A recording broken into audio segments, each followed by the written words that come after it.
Capricorn, hi! Welcome to Mr. Queen PH at ito ang inyong weekly reading for August 19 to 25, 2024. If you are interested in private readings, meron tayong link sa description at sa pinned comment. Paki-check nyo na lang yung information kung paano mag-book for a private reading. Ayan, so let's see, Capricorn. What's up for you this week, August 19 to 25, 2024? A message in a bottle. Oh, merong message na marireceive ka. This can be coming from a far place, pwedeng abroad, no, overseas, or pwede rin namang from someone na matagal mo nang hindi nakakausap. Pwedeng wala kayong communication with this person. Yeah. So, merong pwedeng kukontak sa'yo. Let's see. Pwedeng unexpected to. Oo, hindi mo inaasahan tong person na to, kakausapin ka. You also have exchanging gifts. So, maaring you are going to receive a gift from someone or ikaw yung magre-regalo. Yung iba sa inyo, this can be a surprise gift or parang pwedeng pet. Oo. Ba, mahilig ka sa pusa, aso. Yan. Ibon. Merong magre-regalo. Or pwedeng ikaw yung magre-regalo. This is also about balance, no? Kasi may exchange. So, maaring you are, parang, if you are in a certain situation like relationship with someone, nagkakaroon kayo ng unawaan sa pamamagitan ng pagkakaroon ng give and take situation, you know, ganun. To the sea. So, some of you are going to surrender yung mga bagay na hindi nyo na kontrolado. Para sa'yo, parang sumusunod ka sa agos ng buhay, no? Kung saan ka dalhin. Hindi ka na nagre-resist kasi yung iba sa inyo pagod na kayo na mag-resist. Kasi lalo kayong nahihirapan. 'Di ba sabi nga nila, mas mahirap to go against the current ng tubig kasi talagang effort ka doon. Unlike pag nag-go to the flow ka, mas mabilis yung kung saang direction ka pupunta, no? Yung tatahakin ng flow na yun. So, ang daming water dito. So, some of you, maaring, you might feel quite emotional this week, no?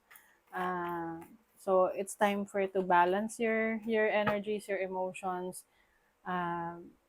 Ground yourself, no? Kung kayo ay hindi madalas lumabas ng bahay, subukan nyo lumabas, maglakad-lakad kayo sa park, much better na nakayapak kayo. Hindi naman the whole time na parang halimbawa sa park may grass, no? May damuhan. Apak ka lang doon. Kahit tumayo ka, tanggalin mo yung sapatos mo, ganyan. Para makapag-release ka ng negative energies. You will feel better pag ganun. Okay, overall energy ng mga Capricorn. Temperance.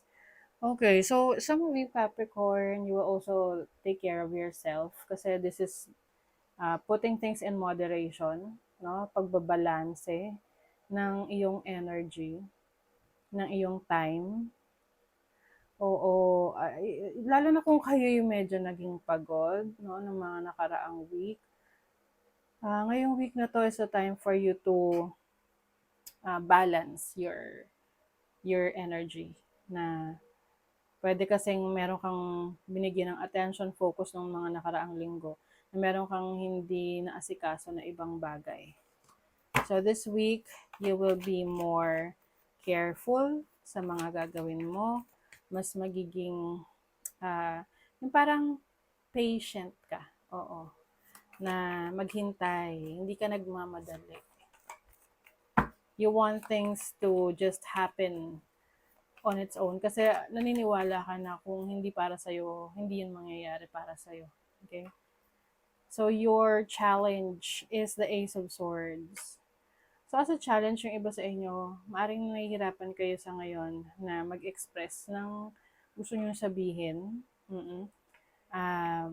Maari rin, yung iba sa inyo, ang isa sa challenge is yung message na marireceive nyo ngayong week na to. Pwedeng hindi nyo magugustuhan yung message na yan or can be something na mag-aalala kayo or anything that you need to work on. Pwedeng ano rin, parang meron kang kailangang asikasuhin ngayong week na to na ayaw mong gawin kasi tinatamad ka. Lalo na kung ikaw ay pagod ng mga nakaraan. Pero kung kailangan mo talagang gawin, then do it para hindi mag-pile up yung trabaho. Your opportunity is the Ace of Coins. O, madaming new beginnings for you, Capricorn. Ace of Coins, Ace of Swords, new beginnings yan.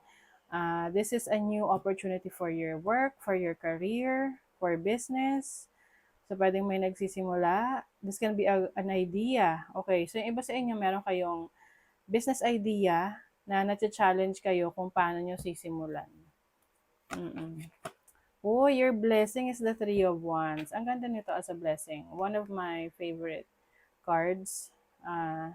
Yung mga minor cards because this is for expansion, for growth, travel opportunities. So, maaring meron kang mga i-explore pa na iba mong skill set or iba mo pang pwedeng ventures na subukan. Pwedeng you will explore a new career or a business. Travel opportunities din to, pwede rin sa abroad. So, I also see an opportunity for you to work abroad. However, meron dito yung, alam mo yung parang bittersweet feeling na may ina-applyan ka sa abroad, tapos na-receive mo na yung message na, yes, okay na, tanggap ka na, mag-aasikaso ka na ng mga requirements mo. And then, you will realize na, uy, malalayo ako sa pamilya ko or malalayo ako sa mga mahal sa buhay ko. So, syempre, parang may sadness ng konti doon, no? But, this is for your improvement, no? Para naman to sa future mo. So, whatever that is na i-explore mo, this is going to be a blessing to you. Okay, money, career, finances, so Knave of Coins. Your finances are becoming more stable ngayong week na to. You have the Eight of Cups. Meron talaga kayong iiwanan na situation. So, pwedeng iba sa inyo aalis sa work, sa business or career, sa job niyo to explore other opportunities for you. Dahil gusto mo na mas stable yung career path mo. Let's see your love life. Okay, Seven of Cups. Nako. May medyo on the rocks ang relationship for you, Capricorn. So, if you are in a relationship right now, syempre this is a general reading. This will not resonate for all. Yung iba sa inyo nako-confuse kayo sa feelings niya with your person. Lalo na kung hindi na to nagiging open sa'yo. Or parang marami ka ng bagay na hindi alam sa kanya or nafe-feel mo sa kanya na parang hindi na siya nag-share ng ibang bagay sa'yo. Na parang feeling mo may tinatago siya. Feeling mo this person is becoming more defensive. Pwede ring reversal energies to. Pwedeng ikaw ay hindi ka na ganun ka-open sa person mo. You feel like parang pwedeng may trust issues dito. Pakiramdam mo hindi mo na siya mapagkatiwalaan sa nararamdaman mo. You feel like this person doesn't care about your feelings. If you're single naman, possible that hindi ka pa ready for a relationship because you're looking, meron kang hinahanap na qualities ng isang tao na gusto mong makasama and sa ngayon hindi mo pa nakikita yun.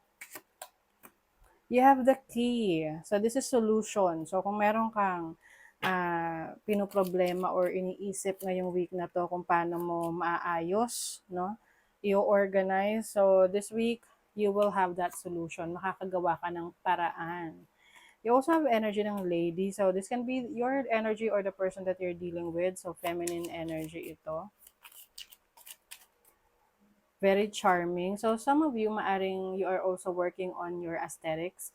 Pwede ring inaayos nyo ang inyong presentation, mas nagsi-skincare kayo, or you are improving your physical appearance. You have the snake. Oh. Maaring there is someone in your life right now na parang feeling mo is hindi mo nakakampi. Oo. Feeling mo this person is not reliable, no? Feeling mo itong person na to ay hindi mo na mapagkakatiwalaan. So, if that's how you feel, lalo na sa relationship, so, pag nararamdaman mo naman kasi, ibig sabihin, it's your instinct na nagsasabi sa'yo. This can be a person, a man, no, dealing or relationship with a man. Can be any gender, no, for as long as this is just a representation lang naman. You also have a younger man. Oh, ang dami. Maaring there are some people around you na pwedeng iba-iba for everyone. Okay? You also have doing something risky, taking a chance. O, so yung iba sa inyo, meron kayong i-risk. Magte-take kayo ng risk this week. So just be careful dito sa risk na to. Make sure na you know what you're doing, well calculated yung risk na yan. Ayan, kaya naman pala, meron kayong lakas ng loob na mag-take ng chance. You also have Kundalini Rising, channel your creative passion and sensuality, welcome transformation. So may snake na naman dito. Oo. So I think some of you, merong major change that's going to happen. This is about your spirituality, no? Nagtatransform ka as like a new version of yourself. And of course, ito yung masaya sa para sa mga Capricorn. There's abundance. Move with the flow of abundance around and through you. So it's like going with the flow, no? Kung saan mo nararamdaman, saan yung instinct mo nagsasabi sa'yo na, oh, you try this, or take risk, or subukan mo to, ganyan. Or dito ka sa direction na to. So, follow your instinct, your intuition, kasi doon ka dadalhin sa abundance na yan na gusto mo. Okay, so that is your reading, Capricorn. Thank you so much. Bye.